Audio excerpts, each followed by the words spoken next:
بقرعید آ رہی ہے، اب انشاءاللہ 10 جولائی بقرعید ہو جائے گی، تو لوگ جا رہے ہیں قربانی کے بکرے لے کے جاتے ہیں ادھر ادھر لوگ، اور آپ کو معلوم ہے کہ کچھ لوگ جو ہیں وہ شرارت کرتے ہیں، راستے میں روک لیتے ہیں، ٹرک روک لیتے ہیں۔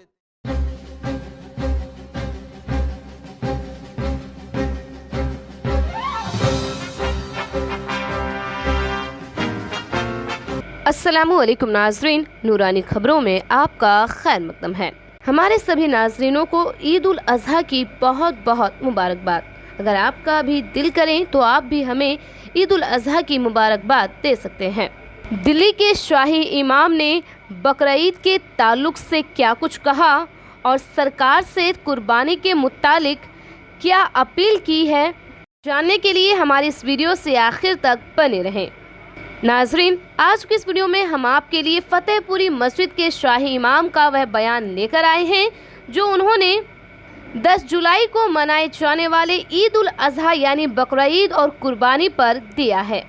اپنے اس بیان کے ذریعے شاہی امام نے نہ صرف قربانی کے لیے جاری سنشے کو ختم کر دیا ہے بلکہ مودی سرکار اور دلی سرکار کو بھی صاف صاف نردیش دے دیا ہے۔ آپ سے گزارش ہے کہ قربانی سے جڑی یہ خاص معلومات زیادہ سے زیادہ لوگوں تک پہنچانے کے لیے ہماری اس ویڈیو کو زیادہ سے زیادہ شیئر کریں، ویڈیو کو لائک کریں، اور اگر آپ نے ابھی تک ہمارے چینل کو سبسکرائب نہیں کیا ہے تو سبسکرائب بھی ضرور کر دیں۔ بقرعید آ رہی ہے، اب انشاءاللہ 10 جولائی کو بقرعید ہو جائے گی، تو لوگ جا رہے ہیں قربانی کے بکرے لے کے جاتے ہیں ادھر ادھر لوگ، اور آپ کو معلوم ہے کہ کچھ لوگ جو ہیں وہ شرارت کرتے ہیں، راستے میں روک لیتے ہیں، ٹرک روک لیتے ہیں، گاڑیاں روک لیتے ہیں، طرح طرح سے ستاتے ہیں، پریشان کرتے ہیں۔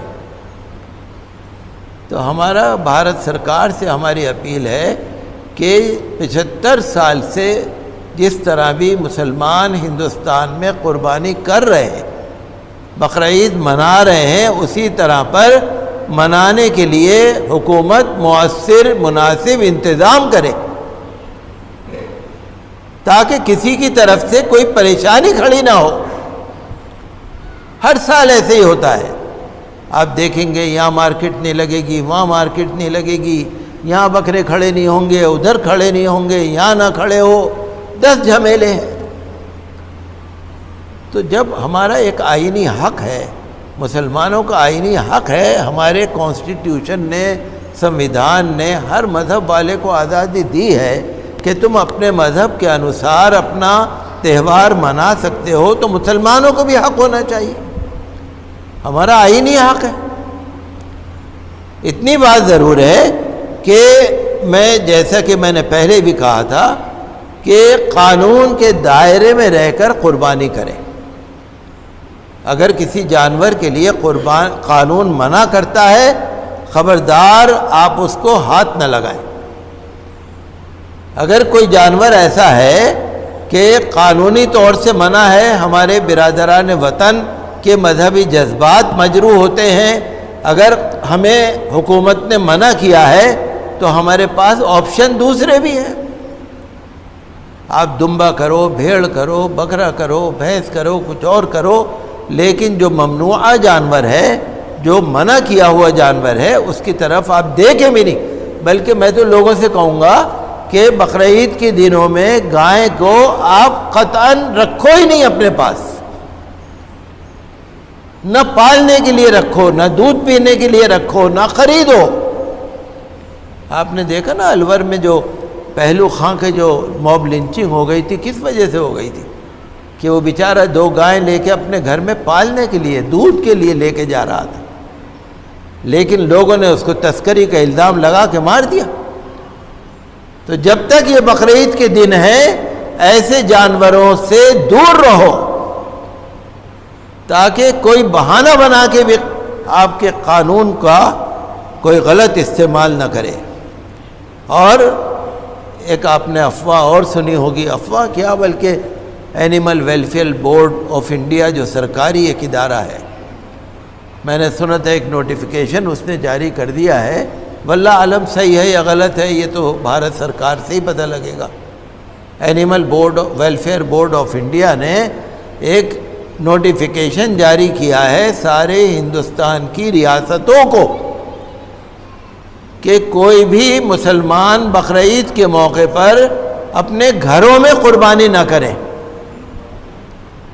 کہیں کھلے میں قربانی نہ کریں، یا تو کمیلے میں جا کے قربانی کریں یا جو قصائیوں کی لائسنس یافتہ دکانیں ہیں صرف وہاں پر قربانی کریں، گھروں میں نہ کریں۔ جب سے یہ نوٹیفیکیشن کی خبر اخبار میں چھپی ہے لوگ بہت پریشان ہیں۔ پریشان ہونے کی بات بھی ہے، بھئی خواہ مخواہ آپ پریشانی کرے جا رہے ہیں۔ ہاں ٹھیک ہے، کھلے میں نہیں کر رہے ہم خود بھی منع کرتے۔ میں بھی آپ سے کہوں گا کہ کھلے میں، میدان میں، گلی میں، چوک میں، کہیں منظر عام پر پبلک کے اندر قربانی نہیں کرنی چاہیے۔ قربانی کا ویڈیو بھی نہیں بنانا چاہیے، قربانی کا فوٹو بھی نہیں لینا چاہیے، قربانی کے جانور کو گھمانا بھی نہیں چاہیے۔ قربانی کے جانور کا پورا احترام کرنا چاہیے، لیکن یہ تو نہیں ہو سکتا نا کہ آپ اپنے بند گھر میں بھی قربانی نہیں کر سکتے، یہ تو نہیں ہو سکتا نا۔ مختار عباس نقوی صاحب کا کل اخبار میں بیان آیا تھا، لیکن ابھی ہمیں امید ہے کہ گورنمنٹ کی طرف سے اس کے لیے کلیئر ہدایت جاری ہوگی۔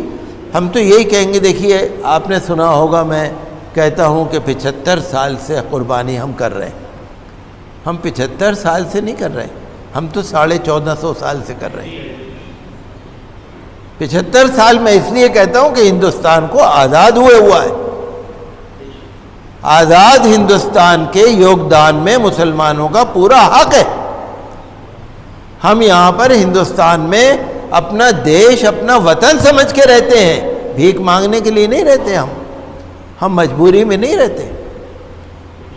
ہمیں تو بلا رہے تھے لوگ، دوسرے ملکوں میں لے جا رہے تھے لوگ، بہت سارے ایسے مسلمان ہیں جن کو لے جا رہے تھے لوگ، انہوں نے کہا ہندوستان کو ہم چھوڑ کے جانا نہیں چاہ رہے۔ اور میں اپنی بتاؤں، ہمارے تو نانا جب سارے یہاں سے چلے گئے تھے پاکستان ہجرت کر کے، تو ہمارے نانا صاحب نے ہماری امی کا اور ہمارے والد صاحب کا باقاعدہ وہ بنا کے بھیجا تھا، جو پاسپورٹ ہوتا تھا اس زمانے میں، وہ بنا کے بھیجا تھا کہ یہاں آ جاؤ۔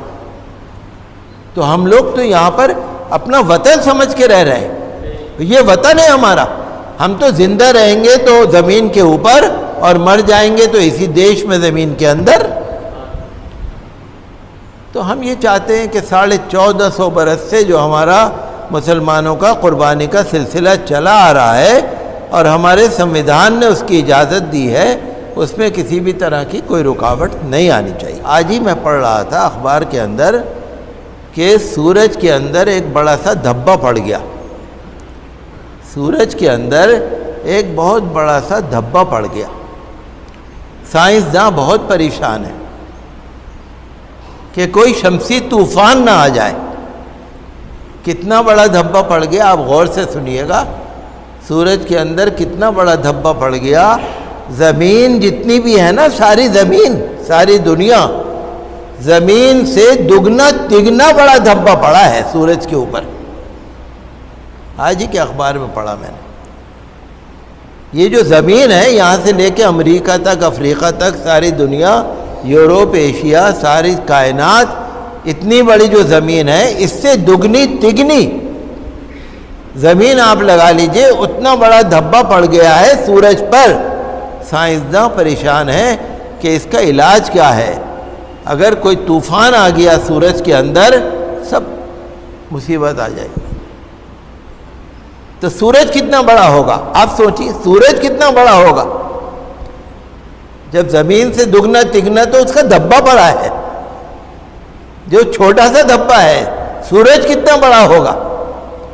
اور وہ سورج کس نے بنایا؟ اللہ نے بنایا۔ وہ سورج کس کے حکم سے چلتا ہے؟ اللہ کے حکم سے۔ وَالشَّمْسُ تَجْرِي لِمُسْتَقِرٍّ لَهَا ذَلِكَ تَقْدِيرُ الْعَزِيزِ الْعَلِيمِ، سورہ یاسین کی آیت ہے۔ اللہ نے فرمایا کہ سورج بھی اپنے مستقر پہ چلتا ہے، جو اللہ نے اس کا دائرہ بنا دیا ہے، سورج اسی دائرے پر گردش کرتا ہے۔ وَالشَّمْسُ تَجْرِي لِمُسْتَقِرٍّ لَهَا ذَلِكَ تَقْدِيرُ الْعَزِيزِ الْعَلِيمِ، یہ اس پروردگار کا بنایا ہوا ایک دائرہ ہے۔ تو انسان کس چیز پہ اتراتا ہے؟ اگر اللہ تعالیٰ آپ کو یہ ساری نعمتیں جو اس نے دے رکھی ہیں اگر وہ نہ دے تو آپ کے پاس ہے کیا؟ کچھ نہیں ہے۔ زمین کی تہ پانی کی گہرائی میں جاتی جا رہی ہے۔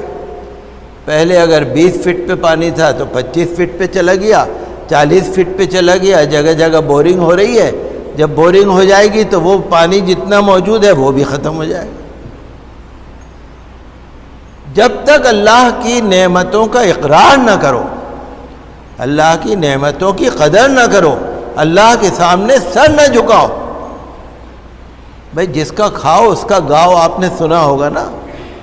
یہ تو سبھی کہتے ہیں بھائی جو تمہیں دے رہا ہے، اگر آپ پر کوئی احسان کرتا ہے تو آپ کا سر اس کے آگے جھکتا ہے نہیں جھکتا؟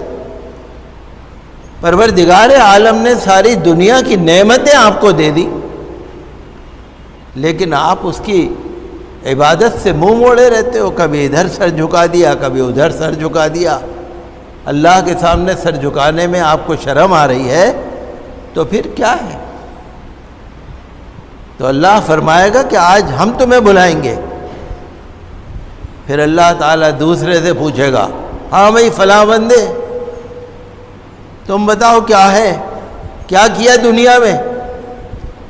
وہ ادھر ادھر دیکھے گا کوئی نہیں ہے، کہے گا پروردگار میں نے تو تیری اتنی عبادت کری، اتنی عبادت کری، بہت سارے روزے رکھے، بہت ساری نمازیں پڑھی، بہت سارے نیک کام کرے، پروردگار میں تو دن رات بس تیری عبادت میں لگا رہتا ہوں۔ اللہ تعالیٰ فرمائے گا سچ بول رہے ہو۔ حدیث کے الفاظ یہ نہیں ہوتے، مفہوم ہوتا ہے۔ یہ نہ سمجھیے حدیث کے الفاظ ہیں، یہ میں تو آپ کو سمجھانے کے لیے بول دیتا ہوں۔ اللہ تعالیٰ فرمائے گا بھائی جو بول رہے ہو سچ بول رہے ہو نہیں؟ کہ ہاں پروردگار میں نے تو تیری اتنی عبادت کری۔ اللہ تعالیٰ فرمائے گا گواہ لاؤ، کہ جی گواہ تو کوئی ہے نہیں۔ اللہ تعالیٰ اس کی زبان